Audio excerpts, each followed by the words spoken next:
कई भर्तियाँ हुई हैं, कई एग्ज़ाम हुए हैं, अभी उनके परिणाम आना बाकी है, तो ये कब तक आएँगे? क्या रहेगा सर? तो अभी सभी के परिणाम आ चुके हैं। सिर्फ जो भर्तियां शुरू हुई थी दोबारा 22 जून को शुरू हुई थी, आंगनवाड़ी कार्यकर्ता वाली। और उसके बाद में 2 परीक्षाएं और हो चुकी हैं, करीबन 3 परीक्षाएं हुई हैं, 22 जून, 13 जुलाई और 28 जुलाई को। और अभी अगली परीक्षा एलडीसी की वो 11 अगस्त को है।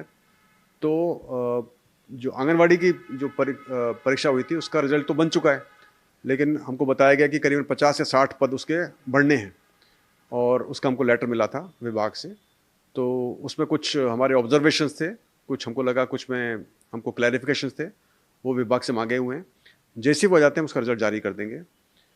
जो 13 जुलाई वाली जो परीक्षा थी उसका प्रारंभिक की यानी कि प्रोविजनल की जारी हो चुकी है, और आज से और शायद 8 तारीख तक उसके लिए बच्चे उस पर रिस्पॉन्ड करेंगे, अपने चैलेंजेस देंगे, और उसके बाद डिपेंडिंग अपॉन कितने चैलेंजेस हैं और कैसे करना है, जैसी वो कार्रवाई पूरी होती है, मुझे उम्मीद है कि उसको भी हम 15-20 दिन में पूरा कर सकते हैं।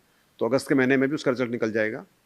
जो 28 जुलाई को परीक्षा हुई थी उसकी जो की है उसकी वैलिडेशन चल रही है, और मुझे उम्मीद है कि उसके भी हम हफ्ते भर के अंदर उसका वैलिडेशन पूरा कर लेंगे, और शायद नेक्स्ट हफ्ते के अंदर उसकी प्रारंभिक की हम जांच जारी कर देंगे। और जो 11 तारीख को जो परीक्षा हुई है उसके बाद बताएंगे, जब परीक्षा हो जाती है उसके बाद में। परीक्षा होगी 11 तारीख की आने वाली, जो भी एग्ज़ाम है, उसके लिए क्या रणनीति रहेगी? कैसा क्या? रणनीति तो जैसे पहले हमने बनाई हुई है वही चल रही है कि ताकि जो डमियों पर रस्सा कशी, हमारे जो लगाम कसी जाए, और पेपर लीक का जो इशू है उसको भी हैंडल किया जाए।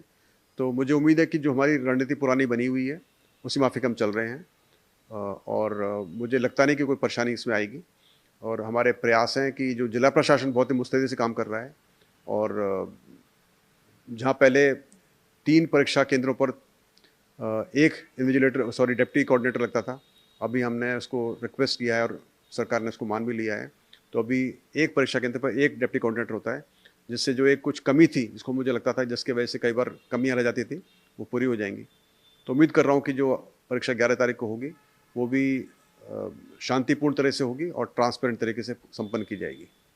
खासकर युवाओं को आप क्या संदेश देना चाहेंगे आने वाले एग्ज़ाम्स के लिए या युवाओं को मेरा संदेश बहुत सीधा सा है कि आप सब देख चुके हैं कि किस तरह से पुरानी भर्तियों के अंदर जो फर्जीवाड़े हुए हैं उसमें लोग पकड़े जा रहे हैं और पकड़े गए हैं, और जो बच्चे पेपर लीक के माध्यम से प्रयास करके पास होना चाहते हैं या डमी बैठा के पास होना चाहते हैं, उनका भविष्य कभी भी अंधकार में आ सकता है। और सोचे भी नहीं कि आपने ज्वाइन कर लिया तो उसके बाद आपको सरकार नहीं पकड़ सकती है, कानून के हाथ बहुत लंबे होते हैं। तो मैं सभी युवाओं से ये रिक्वेस्ट करूँगा, अपील करूँगा कि वो अपनी मेहनत के बलबूते पर एग्ज़ाम्स दें, तैयारी करें, और मेहनत से ना डरें, और तरह तरह के तरीके ना ढूंढें जिससे कि वो मेहनत से बचें। उदाहरण देना चाहूँगा मैं कि अब ये सीईटी की जो परीक्षा होगी जो कि 23 सितंबर से शुरू है, उसमें हमने प्रावधान रखा है नेगेटिव मार्किंग का, पहले नहीं होता था, अभी रखा है।